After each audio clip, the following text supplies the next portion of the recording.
ED CBI अब शांत हुआ है तो मान लीजिए कि इलेक्शन कमीशन उजागर हुआ है। इनको समझ में आता है कि क्या सही है क्या गलत है। ये राहुल गांधी के चक्कर में ये भी जो इसमें है। इसका मतलब चुनाव आयोग इतना दिन से सब गड़बड़ कर रहा था, अभी उसका नींद खुला है। चुनाव आयोग के कहने से पहले बीजेपी के लोग बोलते हैं ऐसा क्यों? 65 लाख का आप काट दे रहे हैं तो किस हिसाब से काट रहे हैं? जनसंख्या अभी गिनती हुआ है तुरंत। नमस्कार, मैं सत्यम शुक्ला और आप देखना शुरू कर चुके हैं सच टॉक।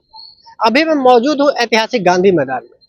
क्योंकि आपको बताते चलूं कि बिहार विधानसभा चुनाव नजदीक है, जिसको लेकर तमाम पार्टियां अपने अपने प्रचार प्रसार में लग गए हैं। मैं आपको बताते चलूं कि विपक्ष अर्थात राहुल गांधी और बिहार की विपक्षी पार्टी आरजेडी के मुखिया तेजस्वी यादव के द्वारा वोट अधिकार यात्रा पूरे बिहार में घूम घूम कर चलाया जा रहा है। आइए हम बिहार की जनता से जानने की कोशिश करते हैं कि यह यात्रा कितना सफल होगा। इस यात्रा को लेकर क्या है लोगों का ओपिनियन, तो आप हमारे साथ बने रहिए और देखते रहिए। सबसे पहले चाचा जी, आपका स्वागत है हमारे चैनल में। धन्यवाद। राहुल गांधी वोट अधिकार यात्रा चला रहे हैं बिहार में, आपको कहां तक लग रहा है कि यह सफल होगा?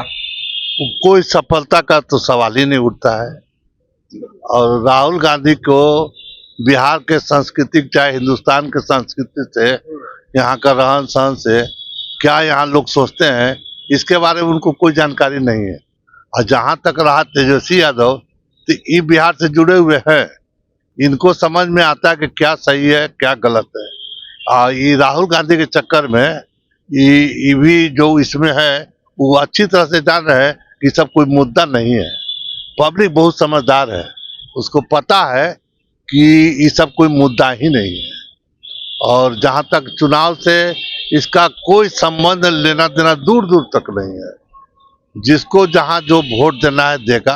बाबा, अभी एक और नया बात कहा जा रहा है प्रधानमंत्री के लिए, वोट चोर गद्दी छोड़। क्या प्रधानमंत्री चोर है? अगर प्रधानमंत्री चोर नहीं है तो विपक्ष जो आरोप लगा रहा है, चुनाव आयोग के कहने से पहले बीजेपी के लोग बोलते हैं ऐसा क्यों? विपक्ष जो आरोप लगा रहा है कि आप कैसे जीते, 12-1 बजे तक आप हार रहे थे, उसके बाद एक बैग आप जीत गए, कैसे जीते? तो उनको प्रधानमंत्री ईमानदार यदि होते तो कहते मेरा वोट गिन लो। ईमानदार होते तो अंदर दाल में काला है। अच्छा, बस। मतलब आपका मानना है कि वोट की चोरी हो रही है? खूब हो रही है, कोई नया चीज है क्या? हम लोग देख रहे हैं। केंद्र सरकार का कहना है कि बिहार में रोहिंग्या बांग्लादेशी आकर यहाँ के संसाधन का उपयोग कर रहे हैं। सरकार इसीलिए एसआईआर करा रही है, जिसको लेकर विपक्ष जो है लोगों के पास जा जाकर वोट चोरी का बात बता रही है। बांग्लादेशी या रोहिंग्या जो भी हो, ये तो भारत सरकार बिहार सरकार को बताना चाहिए, आउट करना चाहिए। ये भाई तुम लोग यहाँ क्यों, बाहर जाओ। इसीलिए तो सरकार लाई है एसआईआर। इससे क्या होगा? इससे ऐसा हम लोग तो देख रहे हैं, जिंदा को मुर्दा बनाए हुए है, फार्म भरा, नाम काट दिया है। ऐसा क्यों? आखिर में 65 लाख नाम काटे, सुप्रीम कोर्ट यदि नहीं कहता तो 65 लाख ओपन करते? नहीं करते। जिसका नाम कटा कटा, मरा सुहारा है। वोट देने के दिन जाता था, कहा मेरा नाम कट गया, यही ना कहा था। और अब अपना काम कर लिए होते। तो मतलब आप लोगों का नाम है कि बीजेपी के शासन में वोट चोरी हो रहा है? पूरा हो रहा है। वोट चोरी हो रहा है या नहीं? क्योंकि विधानसभा चुनाव आ गया बिहार में और राहुल गांधी जो है वोट अधिकार यात्रा चला रहे हैं, आपको क्या लगता है? देखिए, हो रहा है या नहीं हो रहा है इसका तो साक्ष्य मीडिया के सामने है। मान लीजिए कि कोई बोलता है तो बोलने के साथ साथ उनका तो मीडिया के सामने वो प्रदर्शित भी किए। और डाटा कोई राहुल गांधी और कांग्रेस और बीजेपी का तो डाटा है नहीं, डाटा चुनाव आयोग का है। तो चुनाव आयोग को सोचना चाहिए कि उसका डाटा इतना गलत क्यों आ रहा है, जिसे कि मान लीजिए उस संवैधानिक पद बोला जाता है। लेकिन जो चुनाव आयोग जिस तरह से काम कर रहा है वो देश के लिए एक तरह से मतलब संकट का घड़ी है। अच्छा जी, तो इसका समाधान कुछ है? बात ऐसा है कि चुनाव आयोग किसी पार्टी का नहीं है। जो वोट काटा जा रहा है, जोड़ा जा रहा है और गड़बड़ हो रहा है। मान लीजिए कि बिहार में जितना पब्लिक है, 65 लाख का आप काट दे रहे हैं तो किस हिसाब से काट रहे हैं? जनसंख्या अभी गिनती हुआ है, तुरंत अभी जनगणना हुआ है, उसमें 18 साल से उम्र का बिहार सबसे युवा प्रदेश है। आप युवा प्रदेश में जनवरी के बाद अभी गिनती हुआ है एसआईआर, इसमें एक भी युवा का क्यों नहीं जुड़ा, जबकि भारत में बिहार सबसे युवा प्रदेश है। तो युवा प्रदेश में तो जुड़ना चाहिए, कटना कम चाहिए, जुड़ना ज्यादा चाहिए। मरने का जो रेशियो है वो युवा से कम है। तो इसके अनुसार जो गड़बड़ी है, डाटा तो कहीं ना कहीं गड़बड़ है। मतलब डाटा को आप गलत मानते हैं, एसआईआर जो हो रहा है उसको भी गलत मान रहे हैं?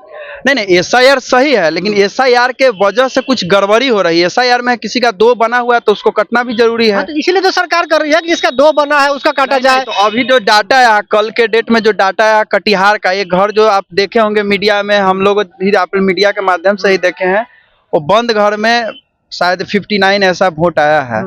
वैसे ही होता है, बहुत सारा लोग का बना हुआ है, हम लोग जानने वाले लोग का भी बना हुआ है। सरकार इसीलिए कर रही है ताकि जो है लोग बाहर काम कर रहे हैं और इनका यहाँ वोटर आईडी है तो वहां भी वोट ना दे सके और यहाँ भी वोट, एक जगह को ही वोट दे। और जो आदमी मर गया है उनका नाम लिस्ट से हटा दिया जाए, जो 18 साल का हो गया उनको लिस्ट में शामिल कर दिया। इसी वजह से एसआईआर लाया गया है। तो आप लोग कैसे कह सकते हैं कि वोट की चोरी की जा रही है? और एसआईआर जो है, मान लीजिए ऐसा थोड़ी है, हर बार जब चुनाव होता है तो एक डाटा वेरिफिकेशन होता है। हाँ। जो हर बार होता है। और अभी लोकसभा चुनाव हुआ था, उससे पहले भी हुआ था, तो एकाएक 65 लाख आदमी अवैध कैसे घोषित हो गया? मान लीजिए बिहार में आप जानते होंगे कि हम लोग के यहाँ जब भी चुनाव होता है उससे पहले कौन मर गया, कौन जिंदा है, बीएलओ का क्या काम है? बीएलओ का तो यही काम है कि आप जिस स्थिति में है, जिस इलाका में है, वहाँ का क्या एग्जैक्ट डाटा है। इसका मतलब चुनाव आयोग इतना दिन से सब गड़बड़ कर रहा था, अभी उसका नींद खुला। इससे तो ये भी हो सकता है। राहुल गांधी से मांगा गया था लिखित एफिडेविट कि आप लिखित दीजिए आवेदन कि हाँ वोट चोरी हो रहा है। 7 दिन का टाइम था, राहुल गांधी अभी तक कुछ भी आवेदन नहीं दिए, ना तो लिखित हो ना तो मौखिक हो, केवल जुबानी जंग लड़ रहे हैं। जैसे बात है कि अगर आपका चीज है, हम आपका चीज गलत हुआ तो आप न देखिएगा। डाटा कोई राहुल गांधी का थोड़ी है, डाटा न जनता का है न राहुल गांधी का है, डाटा तो चुनाव आयोग का है। अगर आपको हम कह दें कि आपका मतलब मोबाइल चोरी हुआ, तो आप अपना पहले मोबाइल देखिएगा कि हम आपको एफिडेविट देंगे कि आपका मोबाइल चोरी हुआ है, तब आप थोड़ी मानेंगे। आप अपना पहले मोबाइल देखिए कि मेरा मोबाइल अगला कह रहा कि चोरी हो गया, फलना जगह गिर गया, तो आप अपना मोबाइल अपना देखिएगा पॉकेट कि मेरा मोबाइल है कि नहीं, पैसा है कि नहीं है, बताइए। पहले आप अपना ना देखिएगा। चुनाव आयोग यहाँ जो है, सही बात है, चुनाव आयोग जो है देश का, देखिए हम लोग का देश जो है एक तरह से लोकतंत्र खत्म हो रहा है। पब्लिक का जो है आवाज विपक्ष होता है, या पब्लिक ही, मान लीजिए कोई पब्लिक है देश में, ईडी सीबीआई अब शांत हुआ है, तो मान लीजिए कि इलेक्शन कमीशन उजागर हुआ है। मान लीजिए रोलेक्ट एक्ट 1900, सुनिए अभी आपको बता रहे हैं, अभी जो नया 131वां संविधान संशोधन हो रहा है, ये क्या है? हाँ, 130वां, ये क्या है? बिना आप किसी के मतलब किसी को दोषी बनाए हुए, मतलब किसी के आरोप सिद्ध नहीं हुए, ये रोलेक्ट एक्ट लाया था 1919 में। रोलेक्ट एक्ट आया था जिसे गांधी जी काला कानून बोले थे। उसमें क्या था, भारतीय स्वतंत्रता सेनानी जो भी भारत के नेता थे उनको इसी तरह से अंग्रेज किया करते थे, किसी को साबित नहीं करना है, बस आरोप के बेसिस पर उसको 2 साल तक जेल होता था और उसके विरोध में आप अप्लाई भी नहीं कर सकते थे। सेम वही कानून अभी के नेताओं के लिए मतलब मोदी सरकार ला रही है। रोलेक्ट एक्ट दोबारा आ रहा है भारत में। रोलेक्ट एक्ट बोल रहे, कैसे बता दीजिएगा कि रोलेक्ट एक्ट है सरकार के इस कानून को?